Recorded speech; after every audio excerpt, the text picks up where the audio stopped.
with Gina. The news with Gina Grad. If she was going to get convicted at all, it'd be manslaughter, which I think takes out the intent. They also asked for additional information on the stand your ground rule. So that you might know something about that being from Houston. I'm not sure. Oh, well, did she just move to that apartment complex? I'm not sure. They said it's a very confusing parking situation. She parked on the wrong level. A lot of people do that, but she didn't notice a big red mat at the door. She didn't notice that the number was different. She didn't notice that her key didn't work. Unfortunately, it was just unlocked and she opened the door. So just a lot of things did not add up for this jury. I talked to Mark Zuckerberg about this in depth, and it'll air on next A Reasonable Doubt, this coming one. Saturday. We talked about it for like 25 minutes. So there was some instruction, this sort of castle rule, which is like your home is That's your castle. The stand your ground rule, yeah, it's a stand your ground thing. So if it's in your house, it's in your house. Now, then there's this weird gray area where she wasn't in her house, but she thought she was in her house. So she was standing her ground hypothetically in someone else's house that she thought was in her house. So the story goes that and then there was also a thing where she was like texting and she was having an affair with her partner. Yes. Guyger said he would not allow that. He wouldn't want that brought in as evidence, because after she shot him, she sent this text and showed she was callous, not necessarily malice, but didn't seem to care. But so she went to the wrong unit, which what I was kind of saying to Guyger is, how do when you convict someone for murder, it's premeditated. There's something to it. So I was saying, did she know this guy? Did she have an argument with this guy? Was this an ex-lover? Was there's something, when somebody is getting divorced and then they find the wife dead, she drowned in the bathtub. It's like, But if she didn't know the person and is drowned in the bathtub, their life is obviously ruined. Your life is ruined as well. Your life is over as well. Your career's over. Your freedom possibly over. So it was interesting too. I was listening to the Bill Handel show this morning, and Wayne Resnick, who I think it was Wayne, who used to do something that would I can't remember exactly what it was, but he would give recommendations, I think, for this type of crime. And I believe he said, personally, knowing everything we know about her, I would not recommend a prison sentence, or at least something this long, because given her profile of, nothing in her past or, whatever, she's not a threat to society at large in the way we put people away for life. And I hope I'm not misquoting him, but that's how I understood it. Well, the problem is the optics. There's been way too many white cops that have shot black citizens and gotten off, and we're going to need to make an example out of her. And it probably doesn't even help that she's blonde. So she's cute. I don't know if she's hot, but I call her cute. I got to check my list. Hold on. And it doesn't help that she was having an affair with her partner and that she was texting whatever, even though it's still neither here nor there, but make an example of her. And look, here's the thing about being really bad at your job. If you're driving a bus and it's filled with seniors and you're going to Vegas and you go off the highway and everyone dies, even though you didn't plan to murder a bunch of seniors or kill a bunch of seniors, you're bad enough at your job that we have a bunch of dead seniors. Correct. So there is a kind of a bottom line, which is, you are very bad at your job if you walk in. Now, the part where you're texting and leaving the elevator, I could see getting off on the wrong floor. And I could even see walking to the wrong door. And then I could also see the part where it's the door's open. It's someone break into my apartment. And then you open the door and you have to process everything in a second, basically. But you still don't shoot dudes. No. Also, no one ever gets into this, but I think it's a real thing. We're constantly trying to get more women to be cops, but most women give away 60 pounds to your average dude. And a lot of dudes, there's a lot of cop dudes that are buff and they'll throw down. You know they don't what I reach mean? for their gun first. If you're 125 pounds and this dude's a big dude and he gets up, like, you don't have the option of subduing him. He takes 2 more steps at you and now he's got your gun. And this notion of like having diminutive women as cops, I feel like that's you're reaching for the gun faster in that situation. She seemed to be fairly petite. I don't know what size he was, but anyway. Well, also, I have to say, in full disclosure, I have done this, except for the shooting part. I have parked. I have walked into an apartment that I've been into dozens of times, and it was not Andy's apartment. Dozens. It was. At the time, I had been in his apartment dozens of times. Oh, he did this. No. Right. Well, I was just not paying attention. The buildings all look the same. I walked up. Something felt different. The fern that's usually, by the elevator wasn't there. Kept walking. The guy's door was unlocked. I walked in, young Hispanic man watching Drag Race, so I should have stayed. Lots of doilies, lots of family pictures. And the first thing out of my mouth was going to be in that moment, what did you do to the apartment? What did you do? But then it took me another 2 seconds. I am so sorry. I'm in the wrong apartment, and I shut the door. It does happen every once in a blue moon. And remember when the guy who raped and killed the girl, the fake Uber driver, granted a lot of this is alcohol, but we got so many tweets the next day of people like, I'm an Uber driver. I have had chicks walked into my car just dozens of times, like that weren't for me, for them. I also think in Texas, your natural inclination is to grab your gun first because everybody's carrying. It's why road rage doesn't really exist in Texas, because someone next to you may get out and shoot you. They didn't. Yeah. No one ever discusses this part. I'm the only one who ever discusses this part. But look, he's 6'1", 250, and she's $125. My feeling is, if somebody walks in your apartment and they got a gun and it's your apartment and they're 1,000% in the wrong, just sit and put your hands on your knees for the time it takes them to put their gun away. Like that part where it's like, he got up, he walked toward her, he was outraged. It's like, for just the second where they have the gun or whatever that moment is, just please let it pass. Just please. And then someone will go, she was 1,000% wrong. And it's like, she was. Doesn't make him 1,000% alive. She was 1,000% wrong. But in that moment, give it 8 seconds and just de-escalate. Then let her know. She'll still be wrong after that 8 seconds. Get her badge number and sue her later. Like, we never do that. We always do that. Like, she needs justice and he did nothing. Like, granted. But just sit there and comply with whatever she's saying. And then people go, well, it's his apartment. Why? So he can be alive for later. Yeah. Just for that period of time. I'd say same thing anyone would tell their kids. Like, the guy's got the gun or the gal's got the gun. Just whatever it is. Whatever. Whatever it is, wait it out. Yeah. Yes. Well, leaked audio comments from Facebook CEO. Now, look, if she just walked in the door and started shooting, that I am wrong. But if there was a command and a tussle and a non-comply, just comply, everyone. Well, she's wearing the uniform, too. She just got off work. I mean, she was in was she? May have changed. I don't know, but I know she came from work. Oh, I didn't know if she was in civies or not. Oh. Well, I know what she was wearing, but she did just get off of work, so let me look into that. Oh, well, if she's in a cop uniform and anybody in a cop uniform shows up, even if they're a stripper in your apartment, even if they have a boombox, just put your hands on your knees. All right. Just wait. Yeah.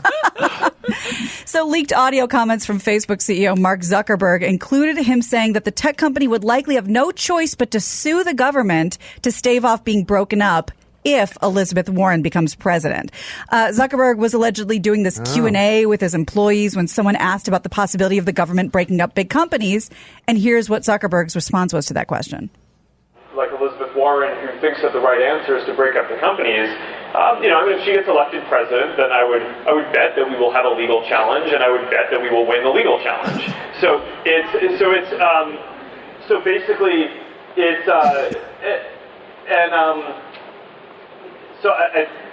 that still suck for us? Yeah. I mean, I don't have to, have a major lawsuit against our own government. I mean, that's not like the position that you want to be in when you're, it's like we care about our country and like want to work with our government to do good things. And but look, at the end of the day, if someone's going to try to threaten something that existential, you go to the mat and you fight. So he publicly acknowledged that, yeah, that was him, and saying that he often shares openly what he thinks of all kinds of projects and issues with his employees. Does that get controversial? Well, you know what? I think it really took the heat off for him to be like, yeah, that was me. It wasn't. There's no cover up. This is just one of his feelings. But Elizabeth Warren responded, although I could only find a screen grab of it. So apparently she deleted it. Well, let's hear what Monopohantis has to say. She said, what would really suck is if we don't fix a corrupt system that lets giant companies like Facebook engage in illegal anti-competitive practices, stomp on consumer private rights, and repeatedly fumble their responsibility to protect our democracy. And again, I could not find that tweet a few seconds after it was posted. Well, it's on, man. Yeah, it's on. So she was in uniform when Amber walked through the door. She was in uniform. I guess what no one really knows is, was she like drawing her gun as she was walking into what she thought was her apartment that was broken into? She said, because she said that the lock was open. She didn't even need her key. The door just pushed open on its own, so I think she was already alerted. Are you eating during the show? No. Sounds like you're eating. He's almost swallowed his tongue. We're doing a show. I don't know about you. You're with the ladies that lunch, but we're physically eating in here. I'm sorry. So she walked in, and to me, it's all kind of about, if she gave instructions like freeze, police officer, stay where you are, lay down, put your hands by it, whatever. If she did all that, then it's tough. If this guy got up and started charging her while she was doing all that, then it's different. The uniform might complicate this a little, but we're talking about, this is her instinct. She only has a second to process it. What about if you're the guy a little bit high, chilling, watching TV, eating ice cream? You have that scared response too if somebody opens your door. I completely concur, and the key is, if there's a gun or a uniform involved, just do what they say until this moment passes. And the beginning moment is probably less than 10 seconds. Yeah. There's a process. This is my apartment. Check the door number. You know, you could have it's literally that moment that needs to pass. All right, Gina, what else? Well, the NBA is tired of teams inaccurately portraying the size of their players, and steps are being taken to put an end to it. So a memo was sent to NBA teams last week notifying them that they will have to certify the height and age of each player on their roster at some point within the first week of training camp. How about my schlong water displacement test? Right, I thought about that too. Can we do that? Yeah, I think that's important. I feel like in the NBA, we should know. We have a right to know. We'll add up all the numbers, and we'll know what team to root for. And width. Let's not sleep on that. The worst will be the Washington Generals. They're going to take a beating. Last in the league again. Last again. Players will be instructed to take their height measurements with their shoes off, though their weight will not be certified since that can fluctuate. The idea may seem trivial, but apparently it's important to the NBA that teams not present inaccurate information about their players. Were they rounding up or rounding down? I'm wondering if they were rounding up and if that was affecting betting. Not that not that the NBA really cares, but maybe they do. Well, the NBA does care. They're actually pretty aggressively entering the sort of betting world. That's my theory. I think the teams are boosting it up for players' egos. Like the player knows what they're listed as, you know what I mean? Like, 7'1" versus 6'11" is a big difference to some people. But don't all these players, Lindsay, you might know, don't all these players have to go to the draft where they're actually measured? Like, can't we just use that information that was recorded when they went to the draft?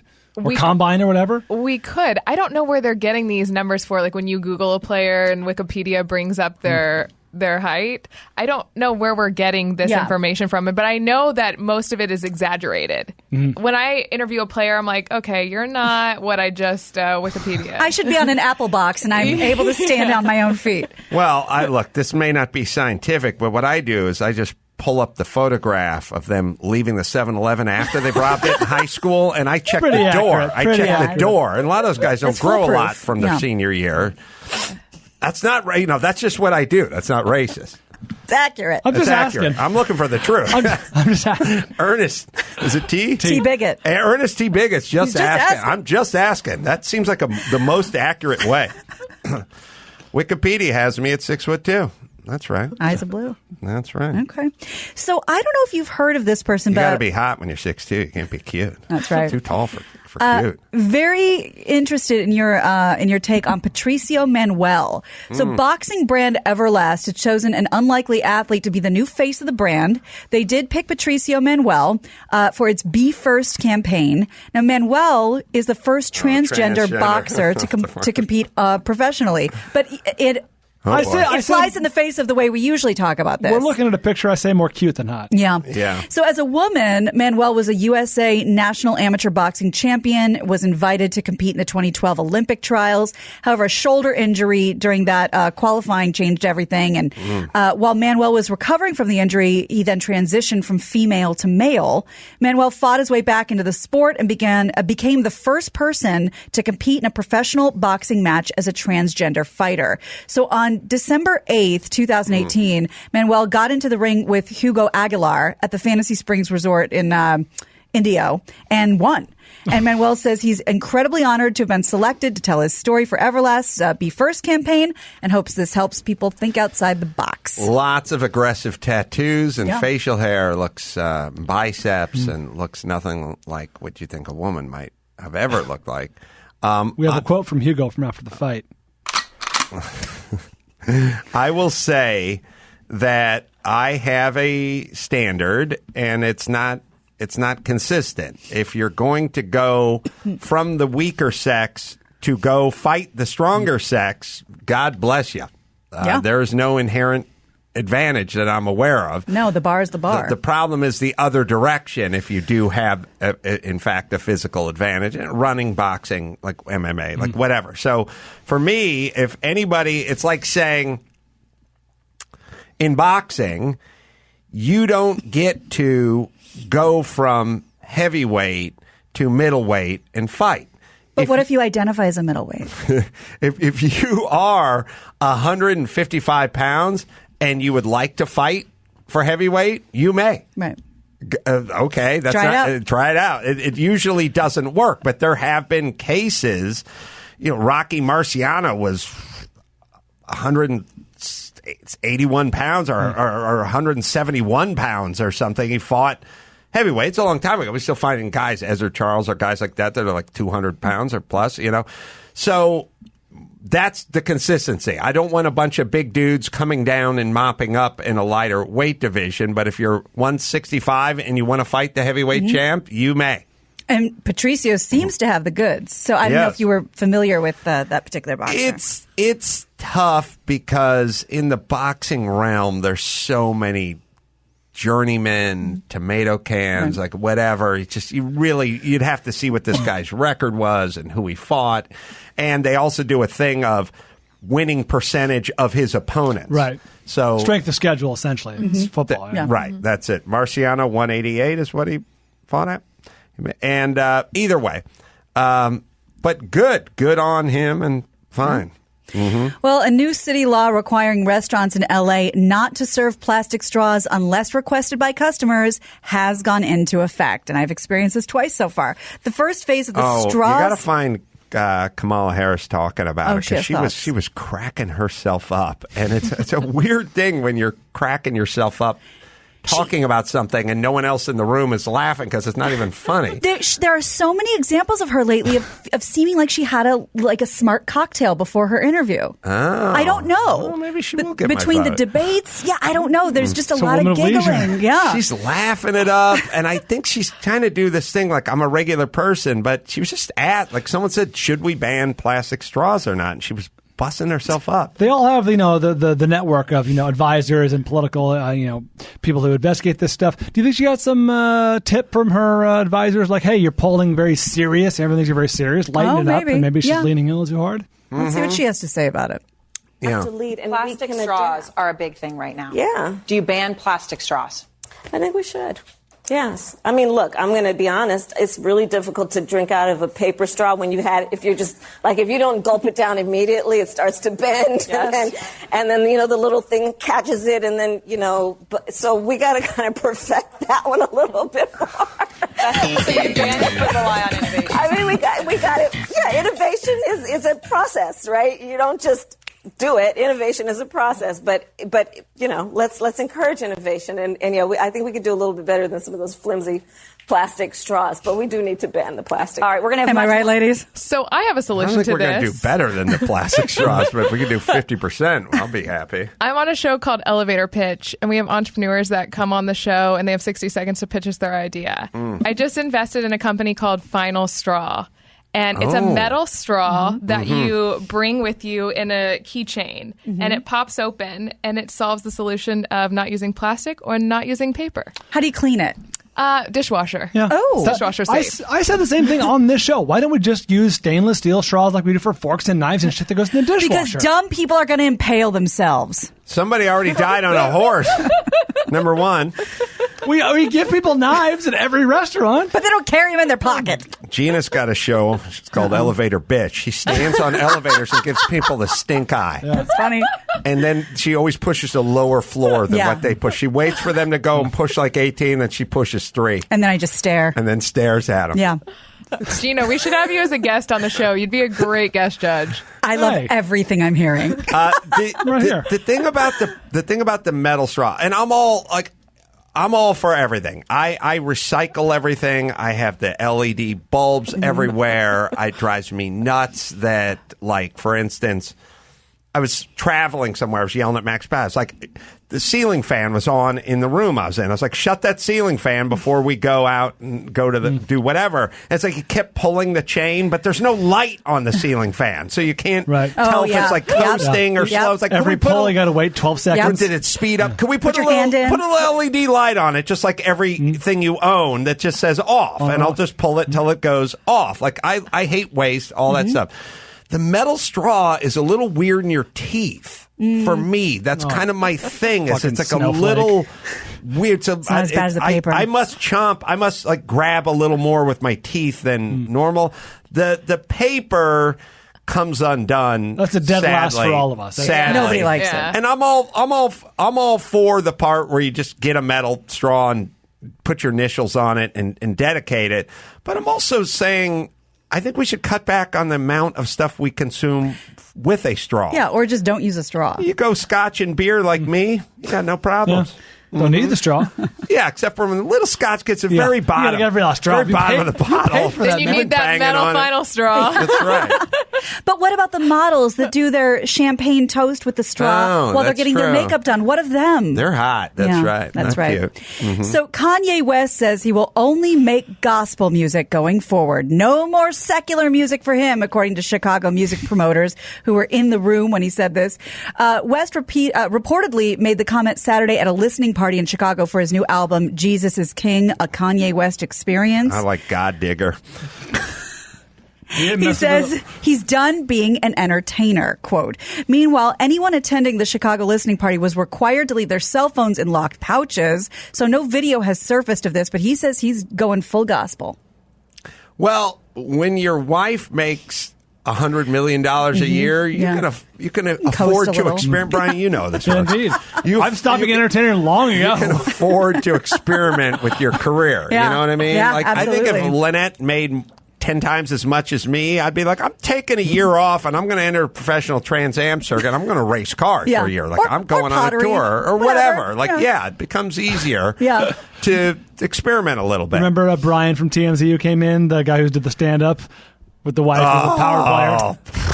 He was one of the comics who performed at Valencia at Dude's Brew, and he killed, first of all, but he had a great joke about it. He goes, my wife does amazing, and his whole chunk about his wife doing so great, and he's like, when we met her, we were living in a crappy apartment, and then she got a job, and then I'm making hand up motions, like I'm leveling up. He goes, she got a job, then I got a job, then she got a job, then she got a job, then she got a job. It's a funny joke. I know, like I said to him in the green room at the Ice House, I was just like, hey, what happened to TMZ? He's like, I quit. I'm like, why? My wife told me to quit. I'm like, told you to quit? Oh, she's an executive. She makes enough money for both of us. And she told me to quit your job and do stand-up. And I'm like, oh. You hate her. Work. Yeah. I love her. Hate her. Yep. So a 57-year-old man known as the French Spiderman. So I can fuck my assistant. He didn't let me finish. Yeah. Well, you're on the road. didn't let me finish the story. I'm so sorry. That was my bad. Turn. Yep. Yeah. He was arrested after climbing a 42-story skyscraper in Frankfurt, Germany over the weekend. We have that. After taking 20 minutes to ascend the 502-foot Skyper Can we do better? Tower. You know how Brian hates gate behind everything? Can we do better than Spiderman for everyone who climbs something? Yep. Well, can we get a little more creative? What else do you call him? Well, it used to be human fly. Yeah. Before the spider, ironically, the spider catches the fly. But we used to call him the human fly when I was a kid. It's sort of anyone who climbed things was we can do better than both, right? That is what he's known for. Isn't this essentially Tom Cruise in every Mission Impossible movie? Yes. Grip. There's your grip. Yes. It took him about 20 minutes. The police were waiting for him. Yeah, when he was escorted down. The building is made of sheer glass, but you could see there was kind of like some laddery pegs going up to the top. Over 25 years, Spider-Man Alain Robert has climbed a variety of buildings, including the world's tallest, which is 1,666 feet in Dubai. He's also climbed the Eiffel Tower, and he actually sounded a lot like you, at least with what the idea behind it, on why this is a meditative thing that he does. Oh, we're going to hear him? Yeah. Good thing is once I start climbing, I know I can put my fear aside, meaning I am focused on my target. I'm not really thinking about anything negative. And then that's a completely present moment for him scaling buildings. You gotta be in the moment. You can't drift off. What I've learned from all this stuff is whenever they catch the guy, because the cops are always waiting at the top, they never meet him in the middle. They're always waiting at the top. We'll be here. The elevator to the top. They then charge him. The judge always charged him like a nickel a floor or something like that. They never really drop the hammer on you. Yeah. They do something, but it's this weird symbolic nominal thing. Yeah. And they never really throw the book at these guys. All right, Gina, one more. All right. Well, since we have an elevator pitch judge here, I really want your opinion on this. A new electric motorcycle concept is based on the concept behind the Dyson bladeless fan. According to Maxim, Sahuruddin Bouzri's, the design removes the spokes on each wheel, and the engine is based on the motor that runs Dyson vacuum cleaners. Dyson's revolutionary concept draws air in and then magnifies its power. What happened to the Dyson guy? Did he get Me Too'd and have to go away? That's a good question. I can see that guy getting a little handsy in the green room. He's with the Trivago guy. Yeah. Too intense. That guy, they found that guy drunk in his car. They did? Remember that story? It was a big scandal. Yeah. Oh, the Trivago guy? I think he was parked, but or he was on the side of the road idling, yeah. Whoa. No, I didn't. I don't remember that one. Yeah, I think when that was happened. that? A couple years ago. Was it? I'm going to say, hold on, because I remember where I was when this conversation came up. I am going to say it was 4 years ago. Wow. That's my guess. I could be wrong. Is that how long the Trivago guy's gone? Well, no, he's been around for almost 10 years, I'll bet. Has he? But I thought it was like calendar year 2019. I could be wrong, but I remember having this conversation. When are those Sonic guys going to get Me Too'd? Get them out Two of guys there. in the car with the tots? These two middle-aged guys arguing over a slushie. Who's talking? I can't take anymore. Who's talking out of those two? That's true. Those guys are hilarious. I miss the Dyson guy. Yeah. He had the great Very accent. English, yeah. He was in love with suction. He gets Obsessed. it. Consumed with suction. At that point, yeah, he would consider blowjobs a field report. That's right. That's It's for right. work, honey. Yeah, it's recon. Yeah. I can write this off. It's a long walk to the wind tunnel. Why don't we just simulate that here in my entry hall? That would have been smart. Yes. All right. So this thing doesn't work, though, Well, right? it's a concept bike. The Trivago guy was arrested in April 2019. I thought this was way longer. 4 Maybe I've years just been ago. talking about Are it you for 4 thinking years. of the ShamWow guy? Oh, no. Okay. That's Shlomi Shmuel. Gina, please. Vince Shlomi. That's his name. You anti-Semitic. Vince Shlomi is that man's name. Cruel. Brian vacations with the spray-on rubber guy. I know, so with he knows Phil his- from Flex Seal. He knows his Phil from TV Flex Seal, I spokespeople tell you. pretty He well. winters with him. He winters with him in Maui. Yeah. So it was a few months ago. He was wearing the merch. That's how I knew it was him.